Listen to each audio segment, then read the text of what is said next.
Hello dear students, quadratic equation chapter number 4 का बेटा आज हम एक क्वेश्चन करेंगे।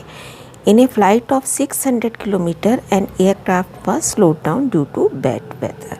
ख़राब मौसम के कारण फ़्लाइट की स्पीड कम कर दी गई। 600 किलोमीटर का उसका डिस्टेंस था, स्पीड उसकी कम कर दी गई।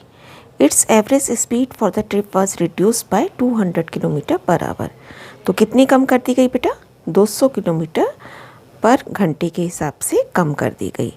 एंड द टाइम ऑफ, अब जब स्पीड कम करी है तो टाइम ज़्यादा लगेगा ना अपना उसको कवर करने में। तो time of flight increase by 30 minutes. 30 minute ज़्यादा टाइम अब लेगा वो, आधा घंटा बढ़ गया उसके टाइम में। Find the duration of flight. तो बेटा हमारे पास यहाँ पे डिस्टेंस, स्पीड और टाइम से रिलेटेड क्वेश्चन है, जिसमें हमें फॉर्मूला पता है distance upon speed is equal to time. तो जो ओरिजिनल स्पीड है फ्लाइट की उसे हम मान लेते हैं कि x मीटर पर आवर।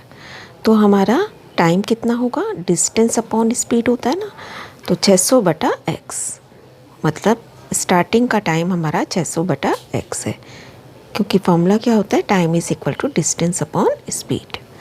अब जब न्यू स्पीड उसने बनाई है तो वो 200 पहले से कम कर दी, x माइनस 200 हो गई अब आपकी।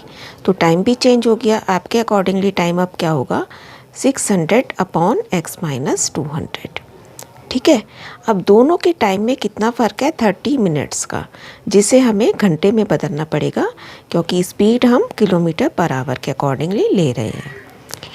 तो हमारा 30 मिनट में कितने घंटे हो गए बेटा? आधा, 1/2। तो इक्वेशन हम कैसे बनाएंगे?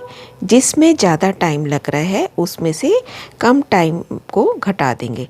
तो ज़्यादा टाइम किस में लग रहा था? मान लो पहले 2 घंटे लग रहे थे, तो अब आपका 2.5 घंटा लग रहा है ना।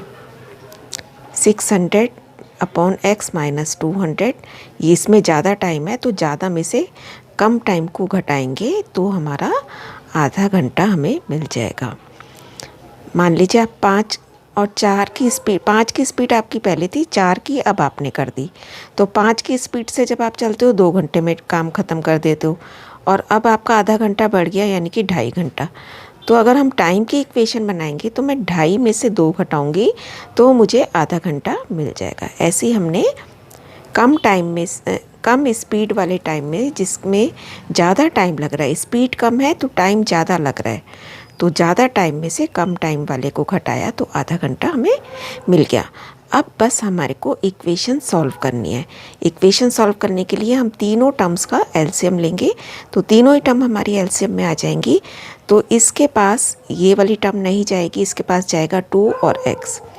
2 और x से इधर गुणा कर देंगे तो ये बन गया 1200x, माइनस फिर 2 से गुणा करना है और x माइनस 200 से। अब की बार x नहीं लेंगे, 1200 गुणा ब्रैकेट में डालेंगे क्योंकि डबल टर्म में, इक्वल टू, अब की बार 2 नहीं लेंगे, x और x माइनस 200 ऊपर चला जाएगा। जब आप दोनों साइड का एलसीएम इकट्ठे ले लेते हैं तो नीचे एलसीएम नहीं लिखते क्योंकि वो कट जाएगा। अब नेक्स्ट करते हैं, यहाँ से हमने ब्रैकेट ओपन करनी शुरू करी। 1200x माइनस 2 4 और 4 times 0, x square minus 200x। 1200x से 1200x कट गया, एक्स स्क्वायर माइनस 200x, और इस टर्म को भी हम इधर ले आएंगे तो ये माइनस में चली जाएगी, इक्वल टू 0 रह गया। अब आपको इसको मिड टर्म स्प्लिट करना, देखो बेटा आपको लग रहा होगा बहुत बड़ी टर्म है, लेकिन बहुत ही आसान है। आप सोच लीजिए कि 24 के मुझे फैक्टर करने हैं जिससे मुझे 2 मिल जाए। तो 24 के हम बड़े इजीली 6 और 4 2 फैक्टर कर सकते हैं। अब बड़ी टर्म के साथ माइनस का साइन रहेगा, क्योंकि यहाँ पे डबल 0 है तो एक फैक्टर 600 बनेगा और एक फैक्टर 400 बनेगा। 600 के साथ माइनस का साइन, प्लस 400x, और थर्ड टर्म ऐसी ही रहती है। अब 2 की आप पेयरिंग करते हैं तो फाइनल आंसर हमें मिल जाएगा x माइनस 600, x प्लस 400। इसका मतलब x equal to 600 and x equal to minus 400। अब स्पीड तो माइनस 400 नॉट पॉसिबल है ना, तो हमारी स्पीड हमें क्या मिल गई? 600 किलोमीटर पर आवर। अगर स्पीड इतनी है तो ओरिजिनल टाइम कितना था? 600 बटा x, तो 600 बटा 600 यानी कि 1 आवर। स्टार्टिंग में उसे अगर वो 600 की स्पीड से ही चलता रहता तो 1 आवर लगता, लेकिन स्पीड कम होने के बाद उसे आधा घंटा और लगेगा, यानी कि अब अगर पूछा जाए तो 1.5 घंटे में वो अपनी फ़्लाइट कवर करेगा। दैट्स ऑल बेटा, keep on learning, stay blessed.